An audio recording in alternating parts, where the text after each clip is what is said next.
It's a new season of Shiyu Defense, and we're here to find out if this season can be beaten with level 50 agents. Normally, agents can reach level 60, making rewards feel almost too easy to unlock. So instead, we're upping up the ante with this modified rule set. I'll only use agents capped at level 50, which includes their W engines and the team's bamboo. That means their core skills are limited to rank D, and their active skills are stuck at a base level of 9. To keep things fair and accessible for everyone watching, I'll use no more than one limited W engine per team. Not only that, but I'll also restrict my limited agents Mindscape Cinema to 0.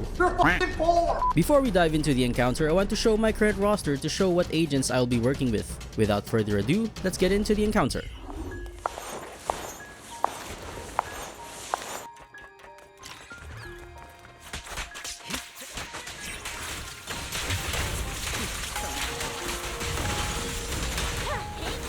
The main gimmick of this encounter is every so often he shocks himself, which makes his attacks heavier than usual. But thankfully, the shock is considered an anomaly, which means you can trigger another anomaly other than shock to activate a disorder. Upon triggering the Rampant Brute's special mechanic, his daze meter significantly builds up. Not only that, but after triggering 2 disorders, the Rampant Brute gets impaired, which deals a significant amount of damage. With the current team setup, I can get away with casting Lucy's ultimate to trigger the Swing Jazz buff before activating Evelyn's ultimate, and hopefully I'll have Evelyn's ultimate up again by the time the boss gets stunned. Now you could replace Lucy with Koleida in this team setup, but the issue I have with running Koleida is that it's more difficult to line up ultimates during the stun window. Not only that, but there's also another reason why I didn't use Koleida, which I'll talk about once we get to Frontier 7. With this encounter, the main issues I had was due to the enemy's smaller size, making it difficult recognizing the boss's telegraphed attacks on top of the countless glare effects, which subsequently meant I got hit more often than I'd care to admit. Other than that, the encounter was pretty much a straightforward affair, so I'll let the rest of the encounter play out for a bit before returning with more commentary on the next encounter. Don't cross the line. Nothing slips through my defenses. My song is with you!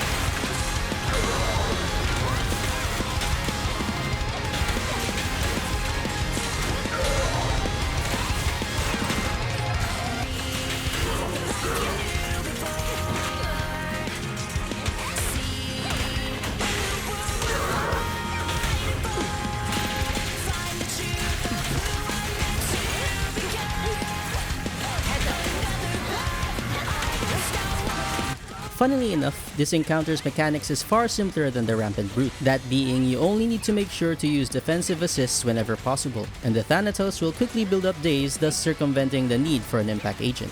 But don't let the simplicity of its mechanics catch you off guard, since its attacks are quick and the Thanatos is very mobile, oftentimes jumping across the map, subsequently wasting a lot of time. Given how the encounter plays out, unlike the previous fight, I cannot get away with sneaking an ultimate rotation before the boss gets stunned. This is because, like what I've initially said, the boss is very vulnerable to defensive assists, with each activation building up more days than usual. If you recall, I mentioned earlier why I didn't run Koleida, despite her natural synergy with Evelyn. It's basically the same reason I had with the previous encounter, wherein running Koleida makes it so my ultimates aren't lined up properly, which means I can't effectively make use of the increased stun duration provided by this season's buffs. More importantly, I wanted to add an extra layer on top of the restrictions I've set in place, given how Shiyu Defense is widely seen as easier content when compared to Deadly Assault. Basically, I wanted to lock my teams not just for a single Frontier, but to both Frontier 6 and 7, which means whatever teams I use for Frontier 6 must be the same for the succeeding level. It's a new rule I've been playing around with to make Shiyu Defense more interesting, but I haven't decided whether or not to make it a mainstay rule. But I digress. Instead, I'll let the rest of the encounter play out and let you guys see what else I missed regarding this encounter, before returning with additional commentary on the agent loadout and subsequently the second half of this challenge run. Strong offense.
go with that.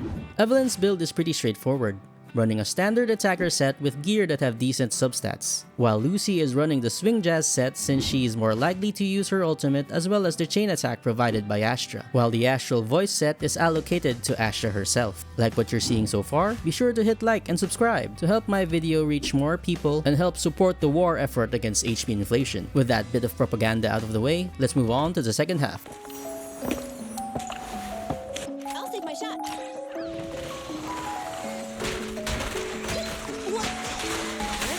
We've already seen the Thracian in the last season, and I think I've just about covered whatever mechanics it has in the previous episode. So be sure to check that out if you want to learn more about the Thracian and if you want to see an alternative team setup handle this encounter.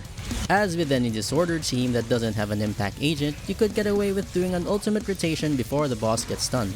And hopefully by then you'll be able to cast another set of ultimates during the stun window. Do keep in mind to gather enough energy before said window so you can deal more damage once the boss gets stunned. Compared to the previous run, running an Ether agent helps me disable the boss momentarily whenever it gets corrupted. Not only that, but with Nicole on the team, she takes care of the initial mob spawns without much difficulty, thus saving a lot of time. Not sure what else to talk about regarding this boss that I haven't already covered, but if you find something you'd be willing to share, then please I implore you to jot down in the comment section below. For now, I'll let your ears take a break from my voice, but stick around because I'll be back to provide commentary on the new boss, Tepes.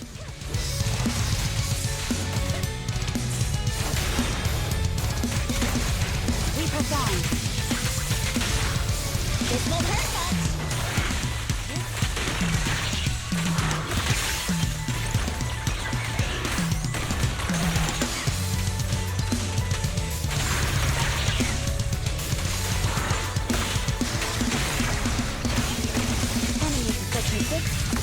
Shall pay.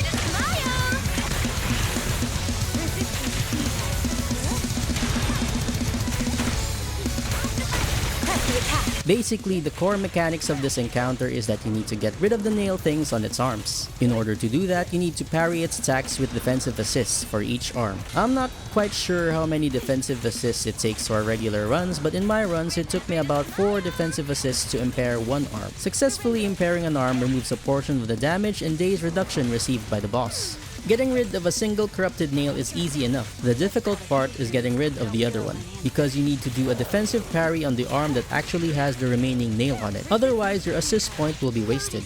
One thing I do in order to manipulate the boss into using an attack that I want is to hug the arm that still has the nail on it. That way, it is more likely to use that arm to attack. Due to the nature of this encounter, you might find yourself running out of assist points since Dina's attack costs you 2 assist points when you use a defensive assist. Thankfully, if you impair one arm, you are refunded all of your assist points. But on the off chance you find yourself running out of assist points before managing to impair the boss, there are a couple of things you can do to circumvent this conundrum. One is to cast an ultimate once you run out of assist points, which restores a single assist point, which is enough to defensive parry heavy attacks. Another thing you can do is to run a defense type agent, or in some special cases, agents that can resist heavy attacks such as Koleda or even Corrin. Also, you can circumvent this mechanic entirely by running Rina and stacking as much pen ratio as you can. And finally, you can make use of that fancy sheer force buff once the new patch drops. I imagine Yixuan will make this encounter a cakewalk. And if all of this sounds too complicated, you can throw it all out of the window, because in normal runs, you only need to get rid of one nail to clear in time. I just thought it was worth mentioning since for my run, it was either get rid of both of them before the first stun or the run is a bust. The difference is about 30 seconds for me. Well, that's all I have for this boss, but if you have any other tips regarding this boss, please do share in the comment section below.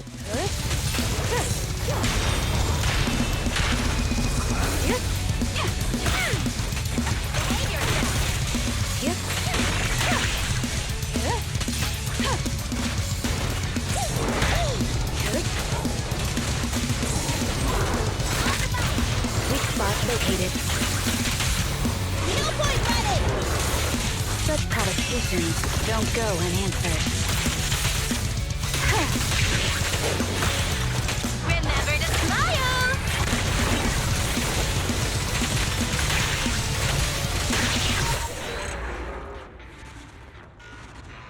With another successful clear, it looks like HP inflation has not caught up to us yet, and this season can still be beaten with level 50 agents. As always, here's what my colleagues used on their level 50 runs. These examples should provide valuable insights to help you craft your own loadouts. This time around, I built Nicole for Anomaly because I didn't want her diluting the overall corruption anomaly damage dealt by Vivian. Now, aside from my usual Yanagi setup, I made the decision to switch out the fusion compiler for a Weeping Gemini, since I needed more anomaly proficiency for her polarity disorder. As for Vivian's loadout, I just scrambled whatever Fate and Spelodid disk drives I can roll. While these runs aren't formal guides, they can help you refine your gameplay or spark inspiration for your own approach to Zenless Zone Zero's endgame content. I encourage you to check out my previous runs for ideas and strategies. Until then, I'll see you on the next excursion.